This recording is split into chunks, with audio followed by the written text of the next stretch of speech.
Two plates, same size, same amount of food. One person wakes up with a fasting number in the 90s, the other wakes up in the 170s.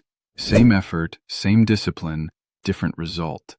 If that sounds familiar, stay with me, because the difference usually isn't willpower, it's what's actually on the plate, and when. I'm Frank. I'm 83. I've been managing this for over 20 years, and these days I garden most mornings before the heat comes up. I make my own breakfast without a second thought, and I don't stand in my kitchen bracing myself before I check my number anymore. I got there slowly, mostly by learning which foods actually do something for the number I was chasing, and which ones were just noise. For a long time, I ate healthy by the book and still watched my fasting numbers sit stubbornly high morning after morning. Whole grain toast, a banana, low-fat this, low-fat that, and nothing moved. It took me longer than I'd like to admit to understand that healthy on a label and helpful for your fasting number are not always the same thing. Here's the piece almost nobody explains at a rushed appointment. Your fasting number isn't just a scorecard for last night's dinner.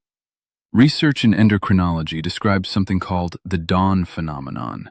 In the early hours, roughly between 2 and 4 in the morning, your body releases hormones that signal your liver to pour out glucose, giving your brain fuel to wake up on. In a younger or more insulin-sensitive body, that glucose gets mopped up quietly. After 60, with years of built-up insulin resistance, the cleanup crew often doesn't show up on time. The liver keeps releasing. Nothing catches it. And the number you see has less to do with your dinner and more to do with what your body had available to work with going into that overnight window, which is exactly where food choices earlier in the day come in. I'm not going to pretend any single food is magic, but research has looked closely at a handful of foods that appear again and again to be associated with steadier glucose responses in people managing this exact problem. Here are 7 of them, and the one at the top of the list is the one that made the biggest difference for me personally. Number 1. Apple vinegar, a small amount diluted in water taken before a meal. Research on vinegar and post-meal glucose has found that a tablespoon or 2 before eating is associated with a measurably flatter blood sugar curve after the meal, likely because the acetic acid in vinegar slows how quickly your stomach empties into your small intestine, which slows how fast sugar hits your bloodstream in the first place. Number 2. Leafy greens, spinach, kale, collards. They're loaded with magnesium, and research on magnesium status has found that a meaningful share of people with type 2 diabetes run low on this mineral, and low magnesium has been linked to reduced insulin sensitivity. More greens, more magnesium, a body better equipped to respond to the insulin it does produce. Number 3. Legumes, lentils, chickpeas, black beans. Slow-digesting carbohydrate paired with real fiber and protein. That combination has been associated in the research with a gentler, flatter rise in blood sugar compared to refined carbohydrates, because fiber physically slows the absorption of sugar into your bloodstream. Number 4. Fatty fish, salmon, sardines, mackerel. Not for the sugar content, obviously, but for what it does elsewhere. Research on omega-3 fatty acids has linked regular intake to reduced inflammation, and chronic low-grade inflammation is one of the threads tying together insulin resistance in aging bodies. Number 5. Plain Greek yogurt or cottage cheese. Slow-digesting casein protein, the kind that releases amino acids gradually for hours. Eaten in the evening specifically, research on nighttime protein has associated it with your body staying in more of a fed state overnight, which appears to ease some of the pressure that drives the liver to dump extra glucose before dawn. Number 6. Berries, blueberries, strawberries, raspberries. Lower in sugar than most fruit, high in fiber, and research on berry polyphenols has associated regular intake with improved markers of insulin sensitivity over time. And number 7. Nuts, almonds and walnuts especially. A small handful as a snack, rather than a starchy cracker or chip, has been associated with flatter after-meal glucose responses, largely credited to their fiber, protein, and healthy fat content slowing digestion. You do everything right. You eat clean, you take your pills, and the next morning that number is still too high. I know that frustration. I lived it for years. They never tell you about the morning rise, your sugar climbing while you sleep, no matter what you did the day before. You wake up, you test, and it feels like the work didn't count. like you're stuck depending on more and more and getting nowhere. I was done feeling powerless. I didn't want to throw out my doctor's plan. I wanted something natural and simple I could add to it, something that finally moved that morning number.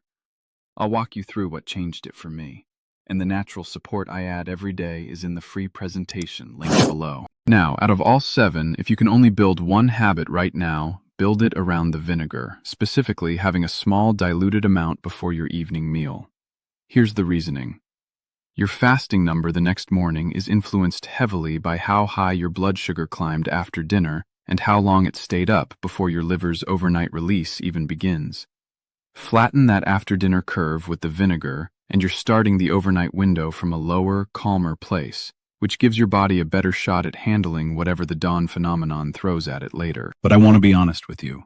No single food carries all the weight.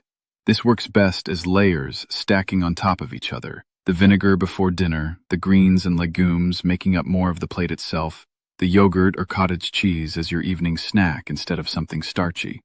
3 or 4 of these 7, done consistently, matter far more than trying to eat all 7 perfectly on day 1 and burning out by Thursday. I think about a woman I met through my daughter's church group. Estelle, 79, spent 40 years as a school librarian. She told me she'd basically stopped trusting her own cooking because nothing she made seemed to change her fasting number. She started small, vinegar before dinner, swapping her evening cracker snack for plain yogurt. 6 weeks in, she told me, very matter-of-fact, the way she'd describe a book she'd just finished, that her mornings felt less like a gamble. Not cured, less of a gamble. I share her story not as proof that any of this fixes anything on its own, but because it's possible to feel less at the mercy of your own kitchen. What struck me most about Estelle's experience was how little she actually changed.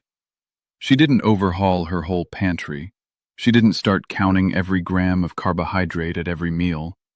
She picked 2 things from the 7 and did them consistently, week after week, instead of trying to do all 7 perfectly and giving up by the second week when it felt like too much.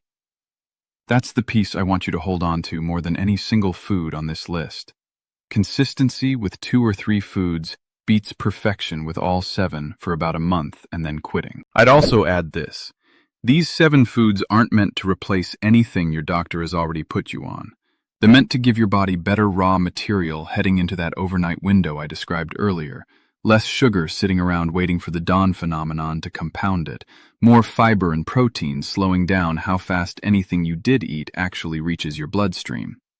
Small shifts, stacked over weeks, are what tend to add up to a number that finally starts behaving differently. And I want you to understand what that actually feels like day to day, because I live it now. I make my own breakfast without dread. I tend my tomatoes most mornings before it gets too hot. I've got the energy at 83 to keep up with my grandchildren when they visit, and that matters to me more than almost anything else on this earth. Because underneath the frustration of a stubborn morning number is something deeper.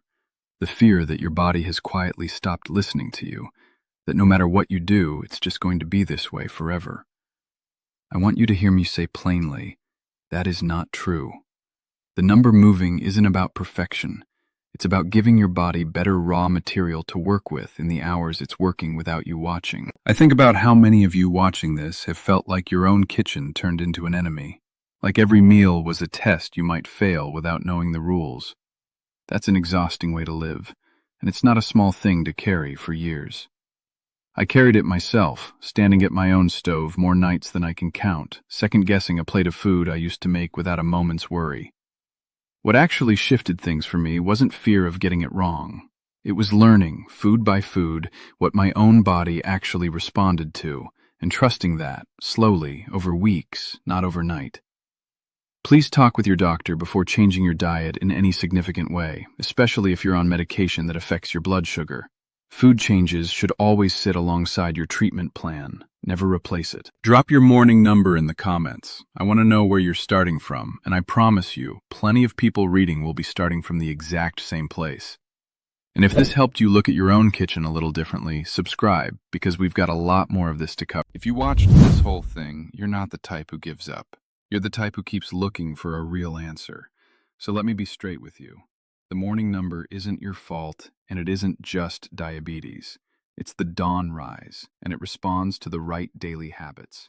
The goal was never to quit your treatment. It was to support it naturally so you finally see that number move and feel in control again. Alongside the steps I showed you, I take a simple, natural support every day to help keep my blood sugar in a healthy range. Affordable, easy, and it works with my doctor's plan, not against it. The free presentation is in the description below. Go see it for yourself. And keep your doctor in the loop. This is support, not a replacement.